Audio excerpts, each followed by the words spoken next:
And what do you think that psilocybin, like, do you subscribe to McKenna's theory? I know we've probably talked about this before, we've but talked about it, as a standalone podcast, this is probably... Joe, this is what I like, and for all your listeners out there, this is a never-ending story. Right. It just keeps on getting better. The most exciting thing that has come out in the scientific literature in the past 2 years is that psilocybin stimulates neurons to grow. Right. That is incredible. It docks with the 5-HT2A receptor, is that serotonin uses, but psilocybin also docks with TrkB receptors that lead to proliferation of neurons. There's neurogeneration, neuroregeneration, neurogenesis, and neuroplasticity. Those are four distinct areas, and psilocin does all of those. Not as much in neurogenesis, but we have done pluripotent stem cells of humans, dosed them with psilocin in the laboratory. We have a DEA license. I have a DEA license, very, very strictly controlled. But we can actually see the proliferation of neurons compared to controls. So this is why I want to emphasize to all scientists, especially older scientists that are stuck in their wisdom, that are very comfortable with their knowledge base, and younger scientists come up with these ideas, and you want to dismiss them. Yeah. Is that be more circumspect, because what Dennis and Terence McKenna postulated, and I disagree with lots of Terence's ideas. Time wave zero was my total bullshit. But Terence and I were very good friends, and we laughed a lot. And that's why that spirit of camaraderie, where you can criticize someone and laugh at the same time. Yeah. That's a higher level of intelligence. Well, that's also what happens when you abandon the ego, right? Yeah. The ego is consistently abandoned through psychedelic experiences. You're much more likely to laugh at I think yourself. psilocybin is an Einstein molecule. I think the tryptamines in general are Einstein molecules. The work by Dolden is just fantastic, also associated with Johns Hopkins, The Critical Window. And this is why ibogaine has gotten such traction. The critical window with ibogaine is a long window where you're able to repattern your behavior to break addiction. With psilocybin, there's a critical window. DMT is very, very short because of the short period. The critical window typically is at the peak of the experience, and just as you're over the hump, going down. But one patient described it very, very well, who was an addict. And the patient said before the psilocybin experience, they were literally stuck in a rut, and they visually saw themselves on a ski slope, going down the ski slope again and again, stuck in the rut. Yeah. And then after the psilocybin, it's like someone groomed the landscape, the hill. And they're free. And they were free to go elsewhere. Yeah. And then Josh Siegel, in this past year, from Washington University, published a study that specifically showed in real time dendritic branchings of neurons under the influence of psilocybin in real time. I think psilocybin, which becomes psilocin, what docks with your receptors, psilocybin is stable, psilocin is not. Psilocybin dephosphorylates into psilocin, it crosses into your receptors, it stimulates inside the nucleus of cells that cause cell division. And this is mind-boggling. I think this is why high doses of psilocybin, great for a revelatory experience, for perhaps breaking addiction, but what about the near normals? We all suffer from neurodegeneration that's age-related. Besides Alzheimer's and other forms of dementia that are toxin or disease-related, in and of itself as a disease, you could argue, age being one. But neurodegeneration is a fact of life as we age, and neuropathies occur. And then neuropathies from the constriction of the peripheral nervous system, vasoconstriction, etc. Psilocin is not only anti-inflammatory but neurogenerative. And to have this coupled together, I think that the nootropic vitamins of psilocybin, as a daily consumable, is something that has a great future potential. Of course, we need to study this, but long-term clinical studies are inherently very expensive. A short time stay in a hospital for one huge event may be expensive for that day, but it's easier to design a clinical study that has a short period than a long period. I think that we're beginning to see. Now, we think about 8 million Americans consume psilocybin in 2023, according to the RAND report. What was the reduction in crime? with those 8 million people. Mm.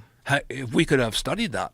Right. And there are retroactive studies, analyses that show a reduction of crime associated with psilocybin use. But in real time, that's something I'm very excited about. Could you reduce crime rates? And moreover, when you're immunologically, when you're depressed emotionally, you're immunologically depressed. Yes. And when you're happier, you're more creative, you're exercising, your immune system is upregulated. Right. So the community immunity from psilocybin, Yeah. I think, is a huge potential. There's a crossover directly between your mental, your neuroscape, and your immunological state. Unquestionably, right? The diminishing of stress. And this is why Profound benefits physiologically. clinical study just came out, Compass Pathways, did treatment-resistant depression. They had an analysis that came back out that showed modest increase or decrease in depression, but they were doing treatment-resistant depression. And congratulations for them for putting their money where their mouth is and doing the study. But treatment-resistant depression is the failure of 2 antidepressive drugs and therapy. And so, but major depressive disorder is a much bigger bucket. And so I think there are some extreme conditions that we're not going to find the signal from the noise that's significant enough to make a big difference.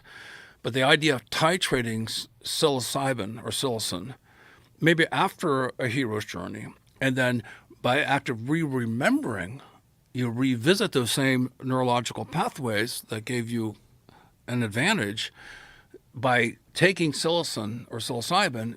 The act of taking it again, you're remembering, and then you can nurture these neurons. I think psilocybin could be nutrients for the neurons. Well, let's, in an effort to make this a standalone podcast, let's explain what we're talking about. Because what we're talking about is Terence's Stoned Ape Theory.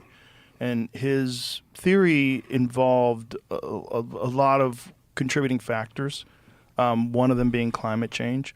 And the theory was that as the rainforest receded into grasslands, you get more ungulate animals, and they leave behind poop, and that these lower primates find these mushrooms that are growing on the poop, and they experiment with them. And that the ones that did increased visual acuity, they became more amorous, they were more likely to breed, more creative, the ability to form sentences, glossolalia, associate sounds with objects and concepts, and that this is probably how language formed among humans. And Terence's connection to that, when you look at the timeline of when this was happening, when we know this was happening, which coincides with the growth of the human brain, which over a period of 2 million years doubled in size, which is pretty phenomenal. 200,000 years, it increased massively. So 2 million years on the outer limits, 200,000 in the inner limits. So in the inner limits, what was the amount of growth in the 200,000 years? I think it was 40-50%, something substantial. 200,000 years, 50%. Yeah. And what time period was this? Well, 200,000 years ago. 200,000 years ago. There was a jump. And but Homo sapiens in this form have existed more than 200,000 years, though, right? No. Homo sapiens are relatively recent. I look at the estimates go back and forth depending on what experts you're consulting and whatnot. But from Homo erectus to Homo sapiens was a radical jump that was fairly recent. So I was under the impression it was more than 300,000 years ago. It could be 200,000, could be 400,000, but it's our enlargement of our brain is relatively recent. And to give more context, Dennis McKenna and I were just together. I love that dude. Dennis McKenna is a fantastic friend and scientist, and he's such a good man. Well, he does such a brilliant job of explaining the mechanism behind the Stoned Ape Theory. Yeah. Terence had a great way of talking. He was so interesting to listen to and had these wonderful ideas, but Dennis is much more of a hardcore scientist. Dennis is a scientist, and his brother breaks it down. Was a philosopher. Yeah. And the Dennis McKenna Academy is a nonprofit. I'm just promoting it just because I think they do really, really good work. But this is, the 23 primates eat mushrooms. Almost all mushrooms have maggots in them. Most primates eat maggots. So finding the mushrooms for maggots, for food, for protein, two things can be true. Right. Right. You can find the maggots, eat the mushrooms, and then get high as a community. Right. But all these, again, this is an example about an example of the art that we see thousands of years ago. We can debate this in the past, but we can test this. This is a testable hypothesis. Right. It's a theory now. It's not a hypothesis. We know that psilocybin stimulates neuron proliferation. Terence did not have and Dennis did not have the scientific evidence for that 30 years ago. We now have the evidence for it now. Terence and Dennis McKenna should go down in evolutionary biology as the two individuals who could see in the far event horizon way before the scientific method. How did they come up with that? Because they were tripping on mushrooms. Yeah, exactly. That's why scientists using psychedelics is a quantum leap. It's how PCR was invented. Carrie Mullis. Carrie Mullis had a trip on LSD. Yeah, Crick and DNA. Yeah. And Stephen Jobs. Yeah. Silicon Valley is fueled by psychedelic thinkers who are becoming more creative. And I think we have a crisis in creativity, and psilocybin is a way for us to become smarter, more congenial, more collaborative. I couldn't agree more. And I think we can. This combines psychedelics with AI. We have an opportunity for a quantum leap in the evolution of the human species. Would you mind explaining time wave zero? Because we kind of glossed over that too. Hey, big I'm deep breath. such a skeptic. Time wave zero is an algorithm that Terence, in one of his stone moments, I think, Terence is the only person that I met who could smoke me under the table and stand up and give an incredibly perfect lecture. I don't know how he could do it. But time wave zero, and I'm sorry for those people who are time wave zero experts, you can criticize me if you wish, but I admit my ignorance to a degree, is an algorithm that was created that would predict events in history. Would track novelty. Would track novelty and episodic events that changed the course of human history. Right. He didn't have the birth of Jesus Christ as a significant event. He was sort of anti-Christian. I said, Terence, I don't care if you're Christian or not. The birth of Jesus Christ was a huge friggin' phenomenon. It changed the course of history. Right. And then he had time wave zero would end on December 12th, 2012. And that's what he predicted. December 21st, Yeah, December 21st, 2012. And that didn't happen either. I used to have a license plate that said 12/21/12. Yeah. So, but it's what I like about Terence, and I would encourage all prospective scientists, if you don't worry about tenure, if you got a thick skin, dare to be wrong. Because you dare to be wrong 12, 20, 30 times, you might be hitting one or two concepts that is game-changing. Right. If don't you're have willing the fear of failure inhibit your creativity. But that's a giant problem in the academic world, is that people who do fail get attacked. And viciously. And especially if they step outside the lines, they propose something that's novel, they get attacked. This time wave zero thing, like you used to be able to get it. It was an actual program that you could download and you could run it on your own computer. Yeah, and that's the thing I talked to Terence. I go, well, what happens when, that's like the birth of Jesus Christ? Where did he come up with that concept? Did you ask him about that? No, I never figured it out. He goes, well, just adapt the algorithm. I said, okay, then it's not really, it's just something that's constantly adapting itself. So anyhow, it's a thought experiment, and obviously, I wish he was alive on December 21st, 2012. I'd be like, and what? But maybe we're wrong. Maybe in that timeline, something did happen on December 21st, 2012 that will be recognized in the future. I doubt it. Well, this is what I'm getting to. Yeah. One of the things that did happen in that time frame is the ubiquitous use of social media. It kind of started peaking around 2012. I think there is a real problem with that, with the human race. And I don't necessarily think we recognize things that are constant. I think we just get accustomed to things, and human beings are very adaptable, and we just accept things that this is the way it is. But before that time, when you get to like 2000, just go to 2000, people weren't carrying their phones around staring at them all day. There's a profound change in how we interface with the world.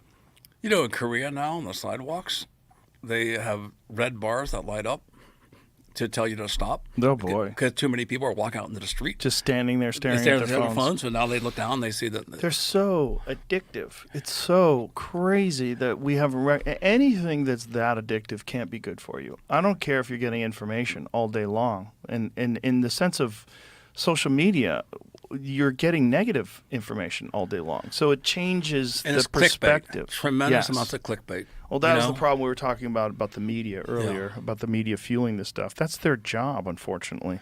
In this day and age where no one's buying print journalism, their job is to get you to click on something. And so they have these crazy headlines. We need to really have a thoughtful discussion about all the issues that we are facing today without being reactionary. Yes, and I think we need to disengage with these things that are clickbait.